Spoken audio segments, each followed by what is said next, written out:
हम ऐसे क्यों हैं, आज खड़ा ये सवाल है। अपनी ही बड़ी है, बेपरवाह हमारी चाल है। हम ऐसे क्यों हैं, आज खड़ा ये सवाल है। ज्ञान की कमी नहीं, समझदारी का काल है। हम ऐसे क्यों हैं, आज खड़ा ये सवाल है।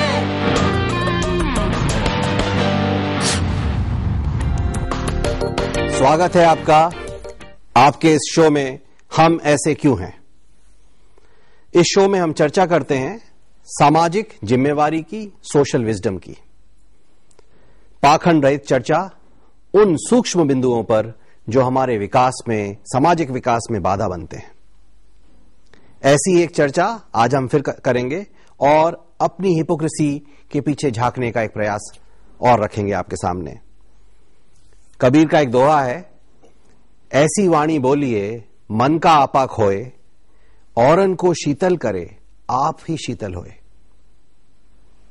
आज का विषय है सोशल एटिकेट, रिस्पेक्ट इत्यादि। और हमारे साथ हमारे स्टूडियो में हैं जयंत बुद्धिराजा और दीपक खेरा। जयंत बुद्धिराजा एक फेमस पर्सनालिटी कोच हैं और दीपक खेरा एक रेनाउंड सोशल स्किल्स ट्रेनर हैं। जयंत से बात शुरुआत करते हैं। जयंत, जब हम सोशल स्किल्स की बात करते हैं तो 3 शब्द सॉरी, प्लीज, थैंक यू सबसे पहले हमारे दिमाग में आते हैं। इनका महत्व हमारी भाषा में क्या है, आपको एक छोटी सी बात बताता हूं। मैं सन 1981 में आयरलैंड गया था होटल मैनेजमेंट करने के लिए। वहां मेरे को अपना कमरा शेयर करना पड़ा एक आयरिश लड़के के साथ, ब्रायन ओनील। सर्दी का टाइम था, बिस्तर में घुसे हुए थे, ठंड लग रही थी। तो हमने कहा अभी ब्रायन आएगा तो उसको मैं बोलूंगा लाइट बंद कर दे। थोड़ी देर में ब्रायन आया तो मैंने बोला, Brian turn off the light. तो ब्रायन बोला व्हाट, पता नहीं क्या गलत बोल दिया। मैंने दोबारा बोला, Brian switch off the light. तो ब्रायन ने बोला, आप कुछ बोल नहीं रहे, are you not forgetting something. तो मैं तीसरी बारी फिर प्रयास किया, Brian switch off the light, action और वर्ड दोनों समझाए। तो ब्रायन ने कहा नहीं, ये शायद समझ नहीं रहा क्या मैं बोल रहा हूं। तो उसने बोला, should you not be saying please, please switch off the light. मेरी बत्ती तब जगी। ये बात तो ठीक कर रहे, प्लीज बोलना चाहिए। अब ये बातें हमारे दिमाग में ऑटोमेटिकली क्यों नहीं आती। हम लोग हिंदी में सोचते हैं, हिंदी में बोलते हैं, जब उसको हम इंग्लिश में ट्रांसलेट करते हैं तो ये शब्द ऑटोमेटिकली दिमाग में नहीं आते जहां की आने चाहिए। ठीक है, आपका क्या कहना है इस बात पे? देखिए, ऐसा है, काफी टाइम से जो हमारी सोसाइटी है वो शब्द से ज्यादा भाषा और उसकी टोन पे निर्भर है। जरूरी नहीं है कि हम किसी को प्लीज या थैंक यू या सॉरी बोले तो ही उसका मतलब सामने आता है। हमारी टोन से भी प्लीज होता है। अगर मैं बोलूं आपको मुझे ये पानी का ग्लास दे दीजिए, तो मैं अगर हिंदी में बोलूं मुझे प्लीज पानी का ग्लास दे दो, या इसके जगह मैं बोलूं मुझे पानी का ग्लास दे दीजिए, तो टोन में भी एक प्लीज है। मैंने ये तो नहीं बोला पानी का ग्लास दे दो, और अगर प्लीज बोलता हूं तो अगर बोलता हूं प्लीज पानी का ग्लास दे दो, तो ये रिस्पेक्ट से ज्यादा या कर्टसी से ज्यादा ये एक सरकाजम हो जाता है। सो आई एग्री कि शब्दों का होना बहुत जरूरी है, लेकिन शब्दों के साथ टोन, बॉडी लैंग्वेज, ये उतना ही इंपॉर्टेंट पार्ट है। क्योंकि हमारे टर्मिनोलॉजी में, हमारे हिंदी वर्ड्स में प्लीज, सॉरी और थैंक यू के वर्ड्स इतने ज्यादा यूज नहीं होते हैं, इसलिए हम उनको यूज नहीं करते हैं। लेकिन हम उसको टोन से कवर अप करते हैं, बेंडिंग एंड बाउ से कवर अप करते हैं, और मे बी स्माइल से या आंखों के जरिए कहने से कवर अप करते हैं। क्यों? अगर जल्दी करेंगे तो क्या होगा? सरकाजम बन जाएगा। कैसे? अगर खामखा मैं आपको, हर आदमी को, एक आदमी सड़क पे जा रहा है, मैं उसको पूछूंगा एक्सक्यूज मी प्लीज टाइम कितना हुआ है, तो वो सोचेगा यार ये इतना एक्सक्यूज मी प्लीज कह रहा है, ये कहीं मेरी घड़ी चुराने के चक्कर में तो नहीं है।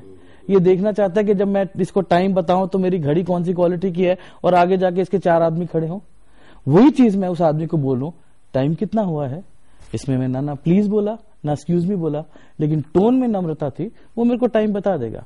Actually please, thank you etcetera 2 समकक्ष लोगों की बीच में उतना ज्यादा ग्रीज का काम नहीं करते जितना ऊपर और नीचे वालों के बीच में जब इंटरेक्शन होता है तो वो ग्रीस का काम करते हैं। बिल्कुल सही है। फॉर एग्जाम्पल, हम अपने नीचे जो लोग होते हैं उनको प्लीज या थैंक यू कहने से डरते हैं या हिचकिचाते हैं, और अपने ऊपर वालों को तो प्लीज थैंक यू बोलते हैं। तो मेरी ये फीलिंग है कि ये हमारी डिक्शनरी में तो है, लेकिन हमारी जो प्रयोग जो हम करते हैं नीचे की तरफ प्रयोग नहीं करते, ऊपर की तरफ प्रयोग करते हैं। क्या कहते हैं? सही बात है। जैसे हम कहीं जा रहे हैं, हमने कोई रास्ता पता करना है, तो हमें रास्ते में किसी रिक्शा वाले से या ऑटो वाले से हमने किसी रास्ता पूछा, तो हम एक्सक्यूज मी या कुछ ऐसा कोई इस्तेमाल बहुत कम करते हैं ऐसे शब्दों का। सीधा पूछते हैं फलानी जगह कहां पे है, और उसकी शायद बात अभी खत्म भी नहीं होती कि हम चल पड़ते हैं आगे कि बाकी आगे पता कर लेंगे।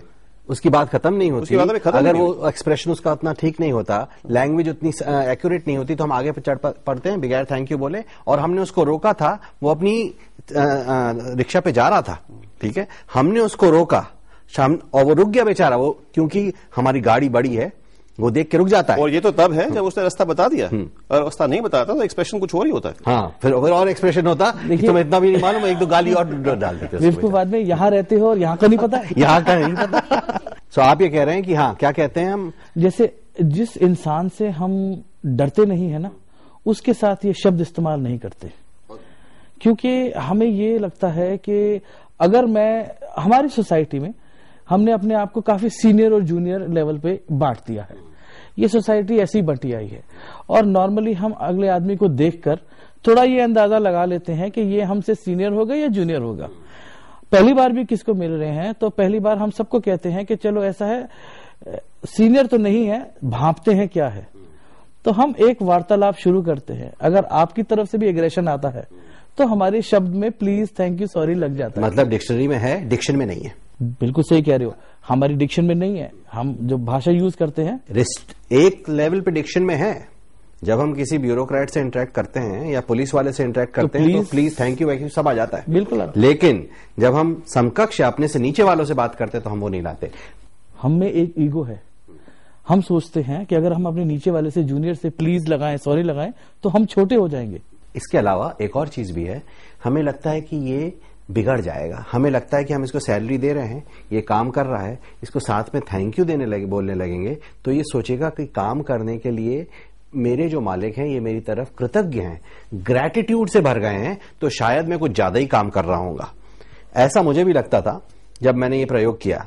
मैं अपने ड्राइवर को, सर्वेंट्स को अब थैंक यू बोलने लगा हूं। शुरुआत में मुझे लगा कि थैंक यू जब मैं बोलता था तो हकलाहट सी महसूस होती थी, लेकिन थोड़े दिनों बाद वो प्रैक्टिस हो जाती है, अब आ गया है वो डिक्शन में।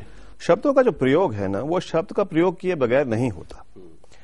अब आप देखिए, बहुत जगह पे हिंदुस्तान में अगर आप ट्रेन में जा रहे हैं या कहीं प्लेटफॉर्म में, कहीं पे भी किसी की यहाँ टक्कर हो जाती है आपके साथ, तो कुछ ऐसे ऐसे करते हैं, ठीक है।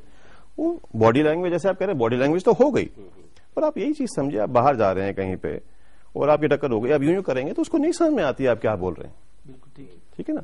वो तो एक छोटा सा वर्ड है उसके लिए, सॉरी, और वो पूरा काम कर देता है उसका। 90 to 95% इंडियंस ज्यादा अपने ही सोसाइटी कल्चर में रहते हैं। 5 to 10% ही मेट्रो से बाहर जाते हैं या दूसरे देशों में जाते हैं। सो कई ऐसे हमारे तौर तरीके होते हैं जो कि हम अपनी सोसाइटी में एक, जिसे कहते हैं, रोज का एक जीने का एक स्टाइल बना लेते हैं। उसमें क्या होता है कि अगर आप और मैं एक ही टाइप के एनवायरनमेंट में रहते हैं और मेरा पांव आपसे लगा तो मैं सॉरी ना भी कहूं और ऐसे कर दूं तो आप भी समझ गए मैं सॉरी हूं और मैंने भी अपनी तरफ से अपना फर्ज पूरा कर दिया। ये word sorry, please, thank you देखा जाए तो हमें एजुकेशन में बेसिक लेवल से ही आता है। नहीं, ये हम तो एजुकेटेड लोग हैं, लेकिन हम भी प्लीज और थैंक यू और सॉरी बोलने में हिचकिचा जाते हैं।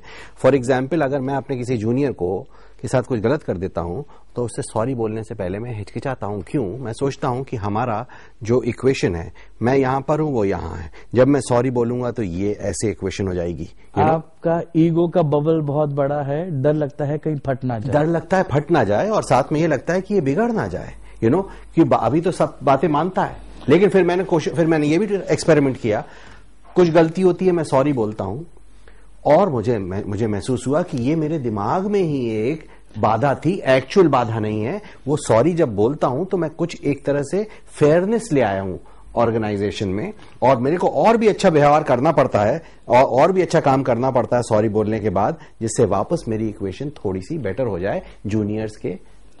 हम इंसानों में ना एक बड़ी फीलिंग है, फीलिंग ऑफ इनसिक्योरिटी। तो नेचुरली ऑटोमेटिकली एक हमारा डिफेंस मैकेनिज्म आ जाता है, जिसमें थोड़ा सा एग्रेशन दिखाने पे सोचते हैं कि हम अपने आप को प्रोटेक्ट करके रखते हैं। लेकिन जिस आदमी के अंदर इनसिक्योरिटी ना हो, जिन लोगों के अंदर ये ना हो कि उनकी कोई ईगो हर्ट हो जाए, वो आप देखेंगे कि ज्यादा नम्र होते हैं, ज्यादा पोलाइट होते हैं। फॉर एग्जाम्पल, फादर अपने बच्चे को प्यार से बोलेगा, प्लीज सिखाएगा, क्योंकि उसको अपने बच्चे से कोई इनसिक्योरिटी नहीं है। लेकिन फादर उसी पड़ोसी से जिसने उसके एरिया में कार अपनी पार्क कर दी है, तो प्लीज और सॉरी नहीं बोलेगा, उसको बोलेगा वर्ड भाई साहब जरूर बोलेगा, भाई साहब दोबारा इधर गाड़ी लगाई ना तो टायर पंचर कर दूंगा। हाँ, लेकिन मैं सहमत नहीं उससे। फादर की भी इक्वेशन चेंज होती है पूरे वर्ल्ड में ही। फादर शुरुआत में अपने बच्चे के ऊपर थोड़ी सी दादागिरी करता है, अपने लड़के के ऊपर थोड़ा सा डोमिनेटिंग होता है, लेकिन ओल्ड एज में जाकर वो बहुत पोलाइट हो जाता है। आई डिसएग्री, दादागिरी नहीं होती, वो सिर्फ बच्चे को डिसिप्लिन में लाने के लिए एक मैकेनिज्म यूज करता है। दो बातें हैं, एक तो जब हम छोटे होते हैं या हम छोटे बच्चों को समझाते हैं, शुरू से समझाते हैं, बेटा प्लीज बोलो, बेटा सॉरी बोलो, एक्सक्यूज मी बोलो, छीनते नहीं हैं, बोलते हैं, तो वो सब सिखाने का मकसद क्या है? अगर उसको बाद में जाके हमने यूज ही नहीं करना तो उसका मकसद क्या है? देखिए, दूसरी बात जो मैं कहता हूं कि ये जो शब्द हैं इंग्लिश में, जब हमको इन शब्दों को इस्तेमाल करते हैं तो बड़े आराम से ये शब्द इस्तेमाल हो जाते हैं। इसी शब्द को जब हम हिंदी में बोलते हैं तो थोड़ा सा अजीब भी लगने लगता है। से अगर आप सॉरी को देख लें, सॉरी का हिंदी एग्जैक्टली मुझे माफ कर दो या माफी दे दो, लगता है कि बहुत बड़ा अपराध कर दिया, बहुत बड़ा गुनाह कर दिया, जिसके लिए मैं क्षमा मांग रहा हूं। ठीक है, जाके इंग्लिश में हम उसको बहुत ही आराम से कैजुअल वे में कह देते हैं, क्योंकि सॉरी कैजुअल वे में यूज हुआ है। जब क्षमा कीजिए भी कैजुअल वे में यूज होएगा तो वो बहुत बड़ा अपराध के बाद बोला गया शब्द नहीं महसूस होएगा, ऑर्डिनरी क्षमा कीजिए। बिल्कुल सही। हम क्या है कि हमारी जो भाषा है सिर्फ हिंदी नहीं है, उसमें उर्दू भी मिक्स्ड है, थोड़ी भोजपुरी भी है, जो हम किसी भी नॉर्थ इंडिया में ले लेते हैं, थोड़ी पंजाबी भी है। उसके अंदर से थैंक यू को क्या बोलेंगे, शुक्रिया या धन्यवाद? दोनों सही है, शुक्रिया उर्दू है, धन्यवाद हिंदी है। तो हमें, क्योंकि हमारी एक कंसिस्टेंट लैंग्वेज नहीं है, तो हमारे ऐसे कोई पर्टिकुलर ये यूजेबल वर्ड्स नहीं है जो कि हम यूज करते आए हैं। तो इसीलिए हमारे कल्चर में मोर देन वर्ड्स हमने टोन, बॉडी लैंग्वेज पे ज्यादा ध्यान दिया है। थैंक यू भी बोल सकते हैं, क्योंकि हम इंग्लिश, देखिए ऐसा है, आप चाहे हिंदी बोलते हो, चाहे पंजाबी बोलते हो, उर्दू बोलते हो, तमिल बोलते हो, कुछ भी बोलते हो, ये 3-4 शब्द जो हैं ये कॉमन शब्द हैं, ये कॉमन शब्द हैं, ये हर एक लैंग्वेज में आज की डेट में यूज होते ही होते हैं। नहीं, बिल्कुल सही बात है। लेकिन क्या है कि यूरोप में, यूके में काफी, आप लगा लीजिए 1000-2000 साल से शायद अंग्रेजी बोलते आए हों, 500-600 साल से तो उसकी प्रोग्रेस ही रुक गई क्योंकि सारे वर्ड्स बन चुके हैं। हमारे देश में तो अंग्रेजी 47 के बाद वाली जनरेशन बोलनी शुरू की है, उससे पहले तो थे नहीं। तो हमने ये वर्ड्स जो है, कितने ऐसे लोग हैं जिन्होंने ये वर्ड्स पिक किए हैं? आपने, मैंने पिक किए क्योंकि हम ग्रेजुएट या पोस्ट ग्रेजुएट हैं। 90% ऑफ द पॉपुलेशन जो है हमारी, जो अंडर ग्रेजुएट है, उन्होंने तो ये वर्ड्स पिक ही नहीं किए। थैंक यू और प्लीज पिक ही नहीं किए। गलत, मैं सहमत नहीं हूं आपसे। थैंक यू और प्लीज, मेरी ये फीलिंग है कि 90% ऑफ पॉपुलेशन थैंक यू और प्लीज का मतलब जानती है, यूज करे या ना करे। बिल्कुल, वर्ड्स पिक करो और उनको यूज ना करो तो उसका कोई फायदा नहीं। मेरा ही पॉइंट है। मेरी ये फीलिंग है कि थैंक यू और प्लीज, चाहे हम उनको बोले धन्यवाद, शुक्रिया वगैरह, अगर हम उसको यूज करेंगे तो उनमें भी वही फ्लुएंसी आ जाएगी और वो ऑकवर्ड नहीं लगेंगे। जैसे फॉर एग्जाम्पल, आज हम किसी से बोले आई वांट योर ब्लेसिंग्स, उसकी जगह हम बोलते हैं आशीर्वाद दीजिए। आशीर्वाद दीजिए ज्यादा स्मूथ लगता है क्योंकि वो थोड़ा सा और हमने यूज किया हुआ है। छोटा भी है।